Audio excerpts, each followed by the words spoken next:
ممتاز صحافی جاوید چودھری صاحب نے اپنے کالم میں ایک خوبصورت واقعہ اور اس سے حاصل شدہ سبق لکھا ہے۔ واقعہ یہ ہے کہ ایک بادشاہ نے کانچ کے ہیرے اور اصلی ہیرے ایک تھیلی میں ڈال کر اعلان کیا، ہے کوئی جوہری جو کانچ اور اصلی ہیرے الگ کر سکے؟ شرط یہ تھی کہ کامیاب جوہری کو منہ مانگا انعام اور ناکام کا سر قلم کر دیا جائے گا۔ درجن بھر جوہری سر قلم کروا بیٹھے، کیونکہ کانچ کے نقلی ہیروں کو اس مہارت سے تراشا گیا تھا کہ اصلی کا گمان ہوتا تھا۔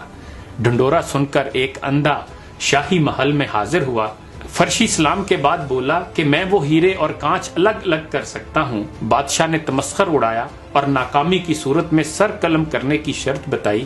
اندھا ہر شرط ماننے کو تیار ہوا، ہیروں کی تھیلی اٹھائی اور محل سے نکل گیا۔ ایک گھنٹے بعد حاضر ہوا، اس کے ایک ہاتھ میں اصلی اور دوسرے ہاتھ میں کانچ کے نقلی ہیرے تھے۔ شاہی جوہریوں نے تصدیق کی کہ اندھا جیت گیا ہے۔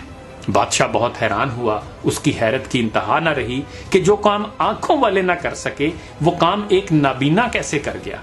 بادشاہ نے اندھے سے دریافت کیا کہ اس نے اصلی اور نقلی کی پہچان کیسے کی۔ اندھا بولا، یہ تو بہت آسان ہے، میں نے ہیروں کی تھیلی کڑی دھوپ میں رکھ دی، پھر جو تپش سے گرم ہو گئے وہ نقلی تھے اور جو گرمی برداشت کر گئے اور ٹھنڈے رہے وہ اصلی تھے۔ بادشاہ نے اندھے کے علم کی تعریف کی اور انعام و اکرام سے نواز کر رخصت کیا۔ جاوید صاحب لکھتے ہیں کہ اندھے کی رخصتی کے ساتھ ہی میرا غصہ، میری انا اور میرے دماغ کی گرمی بھی رخصت ہو گئی۔ مجھے سمجھ آ گئی کہ برداشت، نرم مزاجی، حلیمی، متانت اور محبت ہی انسانیت کی معراج ہے۔ جو گرمی حالات کو سہ گیا وہ ہیرا، جو نہ سہ سکا وہ کانچ۔ بانو قدسیہ آپا اپنے مشہور ناول راجہ گدھ میں لکھتی ہیں کہ جو دباؤ سہ جائے وہ ہیرا، جو نہ سہ سکے وہ کوئلہ۔ مجھے بابا نے آج بہت بڑی بات سمجھائی تھی۔ میں جان گئی تھی کہ اصلی اور نقلی میں صرف برداشت اور سہ جانے کا فرق ہے۔ میں نے پوچھا، بابا انسان آخر کب تک برداشت کرے؟ کب تک لوگوں کے تانے سہے؟ کب تک اپنے غصے کو پیے؟ آخر برداشت کی کوئی حد ہوتی ہے۔ بابا مسکرایا اور بولا، بیٹا اس وقت تک سہنا ہے جب تک ہیرا نہ بن جاؤ۔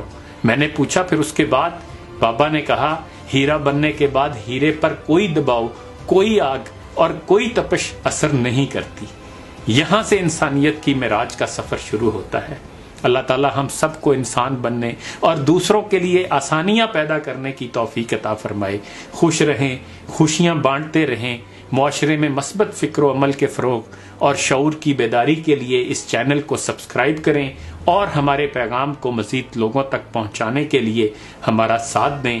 شکوہ ظلمت شب سے تو کہیں بہتر تھا اپنے حصے کی کوئی شمع جلاتے جاتے۔